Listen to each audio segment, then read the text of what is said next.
Manuel García Castellón.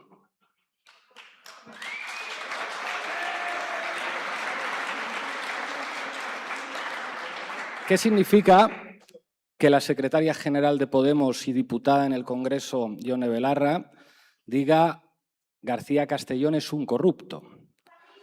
A nadie le debería sorprender tal afirmación por parte de una representante de la soberanía popular, conociendo la biografía de un famoso exjuez o juez jubilado de este país. Escuchamos una grabación en la que Ignacio González y Eduardo Zaplana decían, una grabación de la policía, que este juez al que habían colocado en Francia había que traérselo para que les beneficiara en sus asuntos y en sus trapicheos corruptos, pero claro, las asociaciones judiciales, incluidas las progresistas, los partidos políticos, pues dicen aquello, o lo podríamos decir nosotros, a pesar de todo, García Castellón es un hombre honrado. A pesar de las investigaciones prospectivas contra Podemos, a pesar de las sospechas señaladas por muchos periodistas de acciones que presuntamente hubieran podido favorecer al Partido Popular, García Castellón es un hombre honrado. A pesar de esos viajes a Cartagena de Indias, junto con representantes de la ultraderecha y junto con empresarios de Plus Ultra, seguramente por su interés en la literatura de García Márquez, porque allí estaba la casa de García Márquez en Cartagena de Indias, tenemos que decir, García Castellón es un hombre honrado. La pregunta es, ¿por qué no hubo más representantes de la soberanía popular como Ione Belarra, que hay 350 diputados, pero más de la mitad se supone que o son progresistas o son indepes? ¿Por qué no hubo más que dijeran García Castellón es un corrupto? Quizá porque imaginaban que les podría pasar lo que le ocurrió a Ione Belarra, ¿verdad?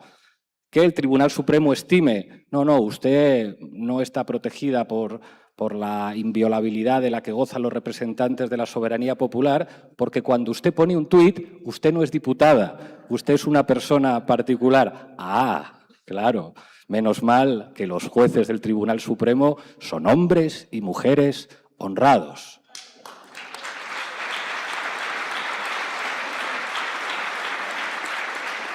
Y seguramente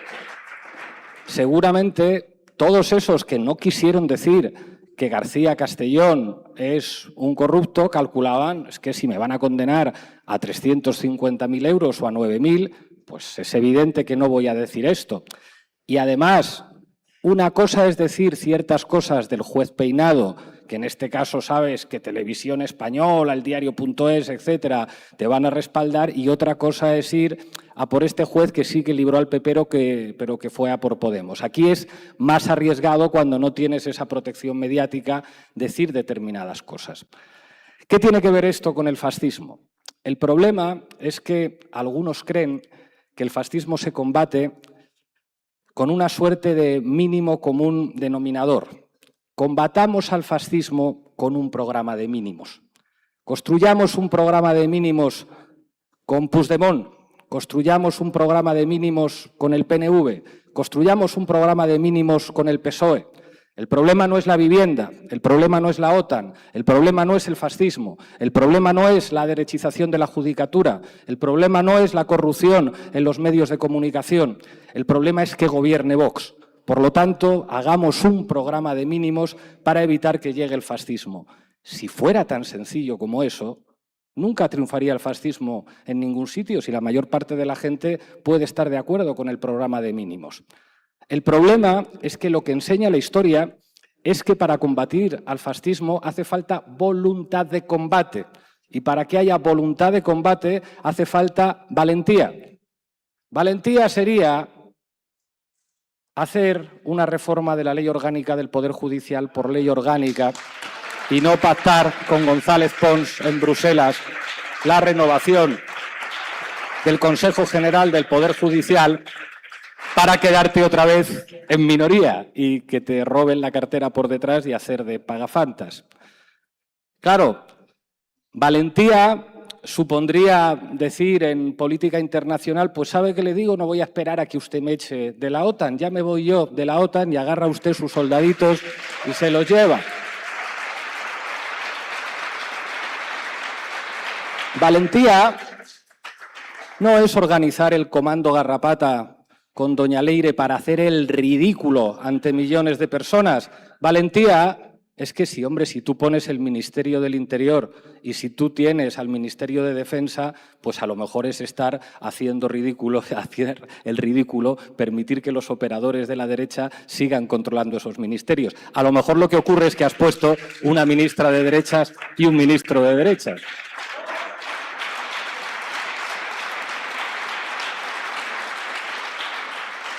Porque claro, cuando Pedro Sánchez dijo Margarita Robles al Ministerio de Defensa y Grande Marlaska al Ministerio del Interior, seguramente algunos sesudos analistas dirían qué listo es Pedro Sánchez. Pone un juez que fue vocal del Consejo General del Poder Judicial a propuesta del PP, porque a un juez de derecha sí que le van a respetar, los de la policía patriótica y no sé qué. Claro, pone a Margarita Robles, que es más de derechas que el caballo de Don Pelayo y al que apoya toda la derecha mediática, porque a ella sí le van a respetar. ¡Qué inteligente! Estos sí que han leído a Antonio Gramsci y entienden cómo funciona el poder, ¿verdad? No hay más que ver los resultados. Y luego, con un poquito de retórica, con un reconocimiento del Estado palestino, con esto ya lo compensamos todos. ¡Cuánta inteligencia! ¡Cuánta inteligencia! Y mientras tanto, la derecha se sigue rearmando en el poder de verdad con absoluta impunidad. Si lo grave no son los 9.000 euros, lo grave es que a pesar de que todo el mundo en este país sabe quién es García Castellón, no le va a pasar absolutamente nada. Absolutamente nada. Y todo el mundo lo sabe, todo el mundo ha visto lo que le pasa al antiguo fiscal general del Estado, que no se lo podía creer, que hace una entrevista en la que dice, pero si es que los que me han condenado les conozco desde hace 20 años. ¡Qué hombre tan inteligente es usted, que pensaba que por ser de ellos, perro no come carne de perro! Cuando la derecha tiene hambre, come todo lo que tenga que comer. ¿Qué pensaban? No, es que esto lo teníamos muy repartido. Aquí la carrera judicial es los de Conde Pumpido y los de Manuel Marchena. Pero a pesar de que estamos peleados, en realidad no nos vamos a pisar la manguera. Qué lucidez a la hora de entender cómo funciona la derecha en este país. Esa lógica, la lógica del programa de mínimos, la lógica del mal menor, la lógica que dice, bueno, pues sí, es el PSOE, es una mierda, pero es lo que hay. La lógica que dirá cuando gane el PP con Vox, ay, por favor, denle el voto a Feijóo para que no gobierne con Vox y así por lo menos nos hemos librado de Vox y gobierna solamente el PP. Qué responsabilidad del PSOE, ¿verdad? Lo que están proponiendo en todas partes. Yo le doy el voto en Extremadura y en Andalucía si deja a Vox fuera del gobierno. Qué inteligencia, qué habilidad táctica, qué genialidad. Pues creo que lo que revela todo eso, aunque haya mucha gente que lo crea, igual que hay mucha gente que cree que el fascismo se cura leyendo o viajando, creo que hay que decir que es mentira. Y hay una cosa, y con esto termino, es como nadie se cree que se pueda ganar las elecciones a Díaz Ayuso en la Comunidad de Madrid. Nadie se lo cree. Total, esto al fin y al cabo son los juegos del hambre. La cosa está en ver si puede gobernar sin Vox, si aumenta la mayoría absoluta y cómo quedan los juegos del hambre entre las fuerzas políticas de la izquierda. Y yo creo que lo que hace falta para ganar a esta señora no es lo que dijo en su momento el candidato del PSOE, que dijo, no vamos a tocar los impuestos en la Comunidad de Madrid, no sea que las clases medias se pongan nerviosas. No es la buena forma, no es ese estilo parlamentario para que un periodista diga hay que retirar la camiseta de este diputado que es un gran orador parlamentario. Hacen falta valor y agallas para decirle a esta derecha que les queremos en la cárcel y que vamos a hacer lo que otros no se atrevieron a hacer para meterles en la cárcel.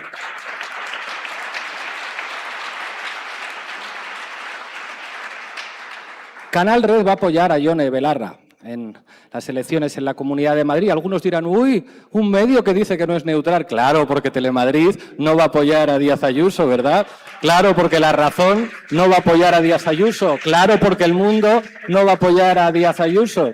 Claro, porque Atresmedia no va a apoyar a Díaz Ayuso. Porque Mediaset no va a apoyar a Díaz Ayuso.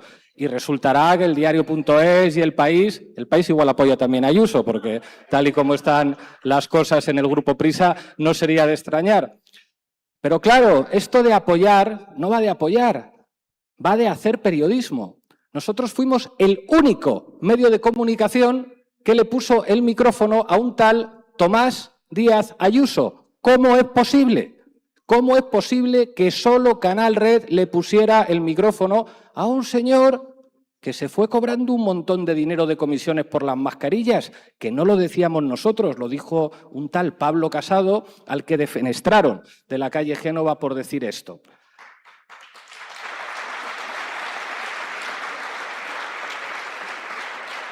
Lo que quiero decir es que para evitar que el fascismo termine de ocupar las instituciones, para evitar que el fascismo nos lleve a la cárcel, para evitar que la radicalización de la derecha en forma de fascismo transforme definitivamente nuestras sociedades, no se puede ser lo que funcionó en el pasado.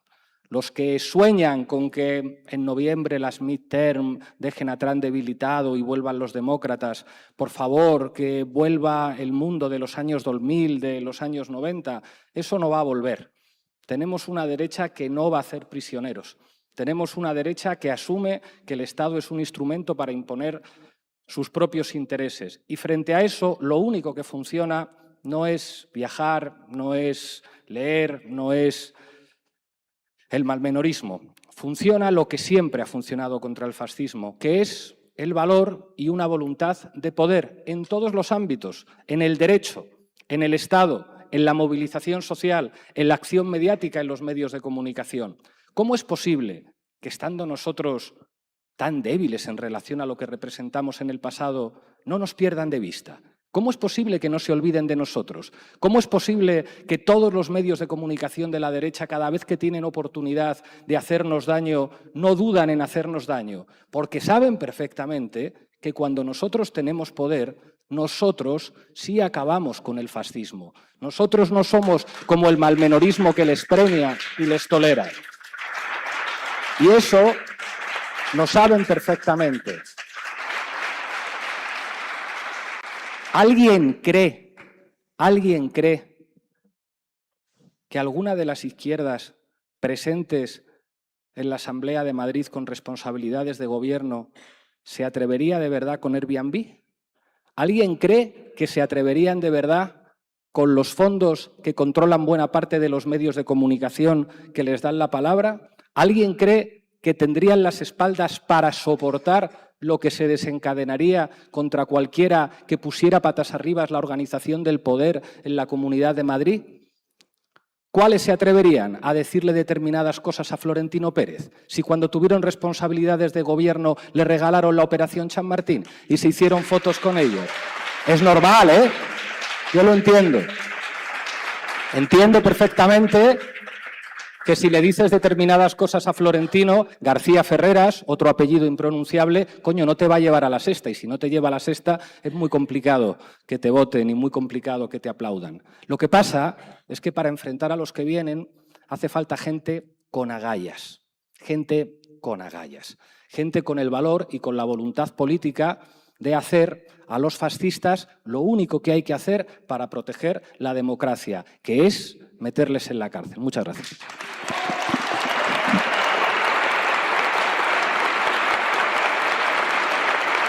Hola.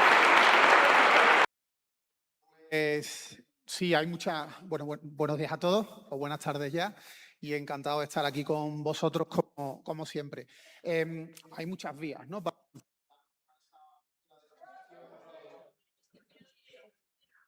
Hola, ¿ahora? Sí.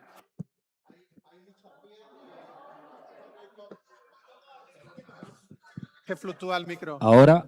A ver. Si no se vuelve a ir... Vale. Pues hay muchas vías y yo creo que todos los aquí utilizamos algunas de esas vías porque, entre otras cosas, usamos redes sociales, donde lanzar discursos de izquierdas y donde lanzar discursos para desmontar mentiras y odio de la extrema derecha. Pero tú comentabas una de ellas, de las dos que quiero poner de manifiesto. Una de ellas, evidentemente, es la respuesta judicial, que muchos perfiles, sobre todo los perfiles que por suerte o por desgracia ocupamos una posición con mayor nivel de repercusión pública y somos, por tanto, objeto de mayor número de ataques, mayor número de bulos, mayor número de insultos, de amenazas, de acoso, tenemos que contestar. Yo creo, sobre todo, hay que proyectar que esto no les puede salir gratis. Es decir, que no les puede salir gratis lanzarnos insultos, lanzarnos amenazas de muerte, lanzarnos campañas de difamación, sea Vito Quiles, Eduardo Inda o cualquier anónimo en las redes que pueda ser localizable. No puede salir gratis porque se crecen y porque piensan que aquí no ocurre nada y además crean discursos, que es lo más grave. Crean un discurso en que mucha gente, millones de personas a veces, pues pueden creer que hay un determinado dirigente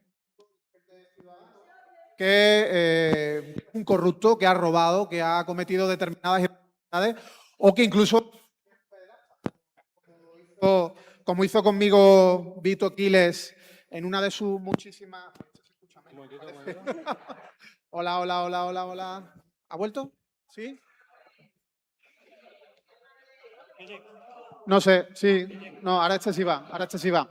Como decía, hay que proyectarles que no les puede salir gratis, sobre todo para que haya una serie de perfiles que den marcha atrás. Porque sin duda, cuando trasciende públicamente que a un tipo lo condenan a pagarte 30.000 euros de indemnización por decir que eres cocainómano, o que a otro lo condenan a pagarte 80.000 euros de indemnización por haber llenado tu ciudad con carteles con tu cara, llamándote corrupto, pues igual esos tipos no paran porque tienen dinero, porque van a hacer un crowdfunding, van a tener capacidad de recaudar ese dinero.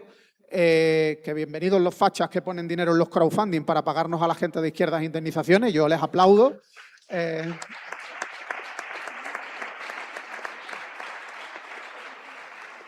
Pero hay otros que sí se callan, hay otros que sí cogen miedo y, por tanto, podemos reducir el número de gentuza que se dedique a lanzarnos esas campañas de difamación, esos insultos, ese acoso, esas amenazas. Por otro lado, otra cosa que yo creo que es muy importante en relación a la batalla judicial, cuando tenemos éxitos, que evidentemente no tenemos siempre éxitos, yo no siempre gano, solo he ganado 30 veces hasta ahora, yo creo que lo digo en serio, he perdido 8 veces. Una de las cuestiones importantes es el sentimiento de empatía que nos genera a todos, ¿no? Cuando nos enteramos de que alguien de nuestro ámbito ha ganado una demanda judicial contra un ultraderechista, contra un director de un pseudomedio de comunicación, contra un mafioso, contra un empresario, contra un anónimo de las redes, eso nos genera un sentimiento de alegría, ¿no? Saboreamos el éxito ajeno porque lo sentimos éxito nuestro y yo creo que esa forma también de compartir el que podemos ganarles, el que podemos frenarles, el que podemos castigarles, el que podemos hundirles, el que podemos arruinarles incluso también el que podemos meterlos en la cárcel. Todos tenemos en mente a alguien a quien todos queremos meter en la cárcel por sus delitos y alguno de nosotros lo está intentando, yo creo que lo voy a lograr.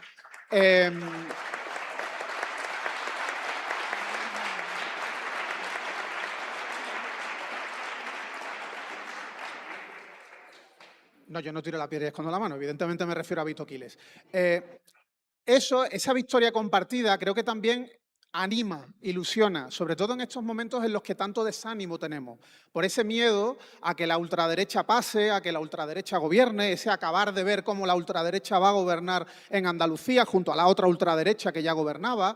Hay que potenciar, y los que tenemos cierta capacidad para ello, tenemos que potenciar, crear ilusión a la gente, crear esa capacidad de que de vez en cuando disfrutemos de cosas, disfrutemos de pequeñas victorias o de grandes victorias. Yo creo que es esencial porque hay mucho desánimo en la izquierda y tenemos que animarnos con ese estímulo de pensar que hay cosas en las que podemos ganar y posiblemente la batalla, iba a decir la batalla final, pero bueno, la batalla del punto y seguido de 2027 igual también la podemos volver a ganar. Y luego la segunda parte, más allá de lo judicial, cómo combatir a la extrema derecha, cómo frenar la ultraderechización. Los movimientos sociales, es que somos claves. ¿Cuántos de los que estáis aquí, más allá de simpatizar o militar en un partido político, de militar en Podemos, cuántos de los que estáis aquí sois miembros, formáis parte de algún movimiento ciudadano, de alguna organización de la sociedad civil? la Asociación de Vecinos del Barrio, la Asociación de Madres y Padres de Alumnos, una asociación ecologista, una asociación de consumidores, que espero que sea la mía, evidentemente, una organización de cualquier tipo, de memoria histórica, una organización que defienda los derechos de la gente, una organización que trabaje desde la empatía hacia el que sufre, hacia el que lo pasa mal, o desde la búsqueda de soluciones a los problemas comunes que tenemos con nuestros hijos en los colegios, con los problemas de nuestras barriadas. Eso es absolutamente esencial. Primero, para presionar a quienes nos estén gobernando, sean de izquierdas o de derechas, para que hagan las cosas que corresponden. Pero segundo, y todavía mucho más importante, para que la extrema derecha no tenga tomadas esas organizaciones. Hay organizaciones vecinales donde hay ultras dentro dirigiendo. Hay organizaciones de madres y padres de alumnos que se dedican a intentar impedir que a nuestros hijos los formen en derechos humanos, en intentar impedir que la homofobia llene las aulas, en intentar impedir que haya bullying en las aulas. Hay ultraderechistas dentro de asociaciones de madres y padres de alumnos y eso lo tenemos que impedir. Es una responsabilidad ciudadana el provocar lo contrario, que en las aulas a nuestros niños los eduquen en valores y no precisamente en valores de la extrema derecha. Y hay un sinfín de movimientos sociales a los que nos podemos unir, más allá del trabajo que podamos hacer cada uno de los que estéis aquí en un determinado partido político que evidentemente tiene sobradamente demostrada su utilidad. Pero los movimientos sociales, la izquierda, tenemos que seguir teniéndolos tomados o creados y vertebrados y crecidos y potenciar que cada vez seamos más, porque desde ahí vamos a ser un foco esencial para educar a nuestra gente en la capacidad de influencia, en la fuerza que podemos tener para cambiar las cosas desde movimientos sociales. ¿Qué os voy a decir del mío? Desde Facua hemos conseguido que organizaciones empresariales, que grandes empresas tengan que pagar multas de cerca de 200 millones de euros por haber cometido un fraude masivo a los consumidores. Esa es una forma también de cambiar las cosas. Frenar fraudes de empresas, obligar a gobiernos a cambiar leyes, obligar a gobiernos a hacer cumplir leyes y, por supuesto, frenar también a la extrema derecha desde cualquier movimiento social que se sienta demócrata. Y yo creo que esa es una de las grandísimas claves, que seamos militantes no solo de partidos, sino también de movimientos ciudadanos. Muchas gracias, Rubén. Además, en esta primavera de lucha que vamos sintiendo, de muchas luchas, esa militancia se está sintiendo, la estamos viendo en las calles, que es muy importante. Y voy contigo, Natalia, porque claro, Natalia, tú eres diputada, es decir, que tú también estás batallando dentro de la institución, pero además estás batallando fuera de la institución, porque con un Javier Milei al frente hay que batallar mucho desde todos los frentes. ¿Cómo es esa batalla cotidiana de cantonera a diputada en este momento en Argentina que resiste? Bueno, se escucha bien. Yo hablo fuerte igual, así. Bueno, primero agradecerle la invitación, saludarlos. La verdad que viene siendo bastante complejo. Voy a contar rápidamente para los que no me conocen. Yo siempre digo que soy hija del 2000, 2001, en donde hubo una crisis fuerte en Argentina, donde quedaron un montón de pibes y pibas de la misma edad que yo fuera del sistema. Nos tuvimos que inventar un trabajo, organizarnos en cooperativas de reciclado, que para los que no saben, ser cartonera es romper la bolsa de basura, sacar de la bolsa de basura que tiran otros cosas para vender o para sobrevivir. A eso encontrarle el sentido del trabajo, pelear por los derechos, organizarnos. Me organicé en una cooperativa que se llama Amanecer de los Cartoneros, que hoy es la cooperativa más grande de Latinoamérica, que tiene más de 5.000 afiliados en todo el país. Y la verdad que no fue nada fácil. Vengo de un recorrido también que llegué, no sé si tarde a la política, pero que no llegué temprano. Muy descreída la política. En un barrio, soy de Villa Fiorito, un barrio muy conocido, porque es el mismo barrio que el Diego. En un barrio donde la verdad que no teníamos todos los derechos garantizados, donde se inundaba. Entonces, muy descreída de la política. Y siempre lo cuento porque el recorrido tiene que ver lo que hoy soy, ¿no? Que represento. Ese recorrido, siempre cuento que era muy antipolítica, porque tiene que ver con lo que hoy me toca en el Congreso, ¿no? Yo siempre digo que no vine a ser amigos, que vine a representar un sector. Yo sigo viviendo en ese barrio y volví a creer en la política cuando las políticas públicas llegaron ahí, donde se hicieron obras que nuestro barrio no se inundó más, donde hubo políticas como la asignación universal por hijo, como la jubilación para las amas de casa que no tenían, que no es que no habían trabajado, sino que sus patrones no habían hecho los aportes o tenían tareas del cuidado que no están reconocidas hasta el día de hoy. Así que ese recorrido, esa comunidad organizada, me hizo pensar que tenía que ser parte de algo más amplio. Me sumé a militar en Patria Grande, un espacio donde conduce Juan Graboy, y donde me parece también interesante decir esto, que en ese momento hablar de la representación política tiene que ver con el enfrentamiento. Cómo enfrentamos la ultraderecha tiene que ver con la representación de la dirigencia política. Hoy estamos viendo que hay una crisis de representación que tiene que ver con eso. Digo, nosotros necesitamos que los dirigentes sean mucho más parecidos a lo que representan. Y hoy lo veo mucho dentro del Congreso, donde están saliendo leyes que perjudican mucho a los trabajadores, a las trabajadoras de Argentina, y tiene que ver por esa representación, porque la mayoría responden al poder concentrado, a las empresas, a las multinacionales, y no responden al pueblo, digamos. Así que, nada, mi recorrido viene un poco por ahí. Quiero decirle que es la primera vez que me toca tener esta experiencia de salir fuera de mi país, pero me parecía un desafío importante, no solamente venir a escuchar, venir a conocer, tener herramienta también para ver qué está pasando en otros lados y por qué Milei es tan llamativo en otros países, ¿no? Y tuve distintas versiones, que estudié de ayer y estuve cruzándome con distinta gente. Y me parece que confrontar a la derecha es primero asimilar que no nos derrotó. Digo, hay países que están resistiendo, Perú es uno, así que nosotros en Argentina tenemos a Milei que lo subestimamos mucho. Decíamos, este personaje no puede ganar con una motosierra diciendo que va a romper todo, y hoy la verdad lo estamos padeciendo. Milei tiene el boleto picado, va a perder, nosotros vamos a volver a recuperar el gobierno en Argentina, pero quiero decirle que lo que va a pasar, lo que va a dejar, va a ser muy difícil recuperarlo. Por eso me parece que confrontar tiene que ver también con hacer un análisis de qué implica 4 años de un gobierno de ultraderecha.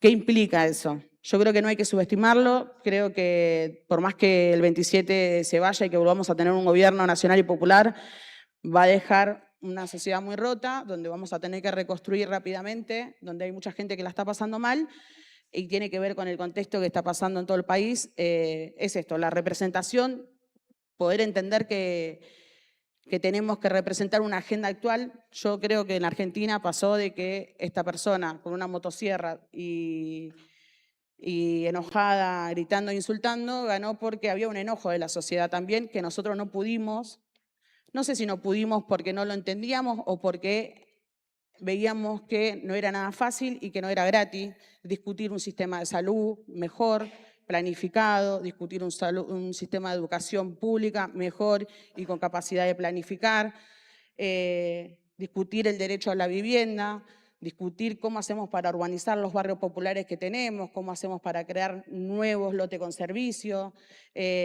discutir cosas que no eran cómodas para la dirigencia política en ese momento que gobernaba, era hacerse cargo de que estaba fallando en algunas cosas. Y me parece que eso nos hizo mal.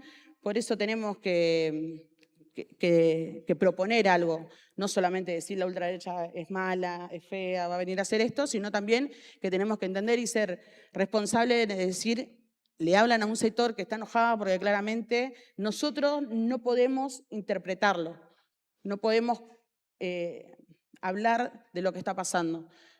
Esa es mi sensación, por lo menos, que creo que tenemos que pensar desde acá para lo que se viene, ¿no?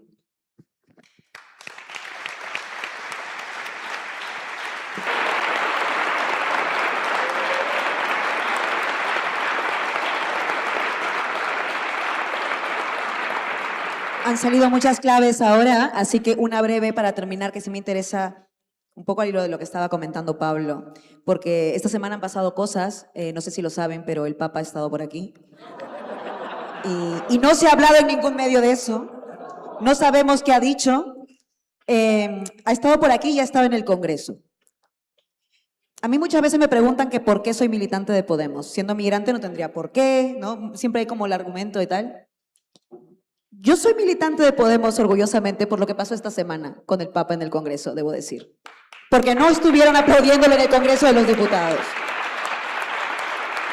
Y es un Papa que habla bien de los migrantes y que nos quiere cuidar y que dice que tenemos derechos, porque decir que los inmigrantes tenemos derecho es básicamente coger un fusil en esta época, ¿no?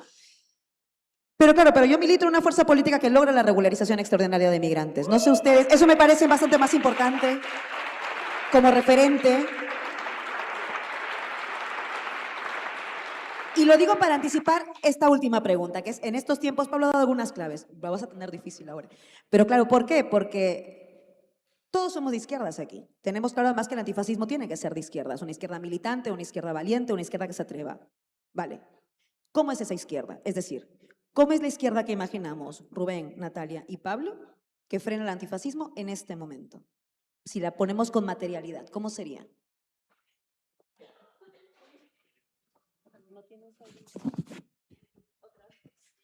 Vuelve el micro bueno. Pórtate bien esta vez. Bueno, hemos hablado, ¿no?, de algunos conceptos de cómo hacer entre todos que hacer izquierda y frenar a la extrema derecha, pero yo creo que la gran pregunta, la que todos tenemos en mente desde hace ya muchos meses, es cómo se monta una candidatura de izquierdas que frena a la extrema derecha en las próximas elecciones generales, ¿no? Y todos tenemos en mente ideas, propuestas, vías, como se la llama ahora, ¿no? Hay una vía por ahí que se plantea como posible. Hombre, desde luego, yo creo que tenemos claro cómo no hacerlo, ¿no? Empezamos a tener claro cómo no hacerlo. Que hay cosas que no funcionan, ¿no?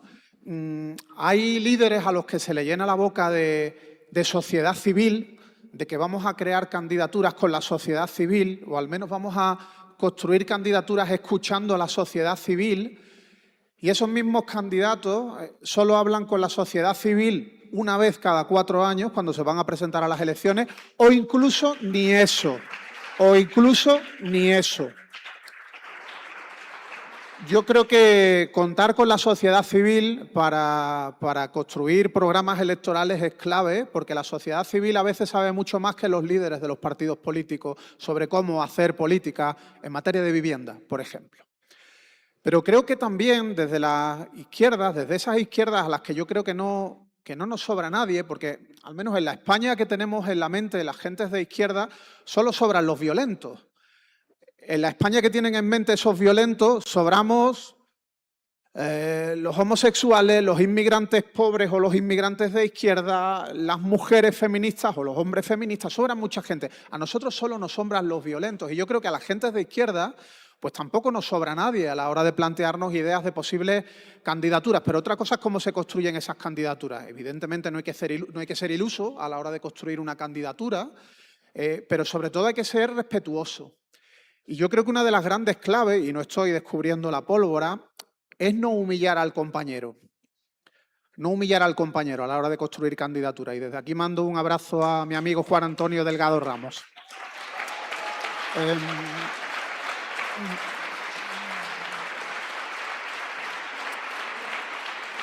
Yo creo que ya tenemos gente que nos ha explicado, que nos ha demostrado sin querer, porque pensaban que no era la fórmula, aunque crean que han salvado los muebles y que con eso lo solucionan todo. Yo creo que ya hay gente que nos ha demostrado cómo no se construye una candidatura de unidad popular, que es precisamente desde la prepotencia y humillando al compañero. Yo creo que necesitamos más respeto, más altura de miras, menos pensar en nosotros mismos y pensar realmente en ese proyecto de bien común al que todos aspiramos, tener claro, evidentemente, que nadie va a desarrollar un programa electoral como el del Partido Socialista mejor que el Partido Socialista, y al que le guste que vote al Partido Socialista. Yo, por cierto, he dudado si votar al Partido Socialista en las últimas autonómicas. Por motivos bastante obvios, al final no lo hice en Andalucía. Pero hay que construir programa electoral, evidentemente, escuchando a quien hay que escuchar, pero hay que construir candidaturas, pues eso, desde no sé si decir una cierta humildad, porque eso es un poco complicado con los egos que tenemos en las izquierdas, pero desde luego abandonando ciertos aires de prepotencia y humillación. Pero está claro que es complicado. Yo creo que a la vista de lo que estamos viendo en los últimos tiempos, eso de aspirar a tener un gran partido de izquierdas a la izquierda del PSOE, en estos momentos en concreto, es un poco de iluso, y casi que aterrizando, lo importante es tener 2, 3, 4, 5, 10, 40 partidos a la izquierda del PSOE, pero que realmente sean partidos que ilusionen, que arrastren votos de la gente, que reduzcan el abstencionismo, que es nuestro grandísimo problema, es el abstencionismo lo que puede provocar que la extrema derecha gobierne, y por tanto que haya partidos que se presenten solos y consigan muchos votos, o que se presenten dentro de una coalición creada expresamente para ir a las elecciones y que reduzcan el abstencionismo, es la clave. ¿Cómo construirlo? Yo creo que he dado un par de recetas muy básicas, que no descubro nada, que es complicado, pero bueno, habrá que seguir trabajando en buscar la fórmula. La fórmula que no es, ya la sabemos.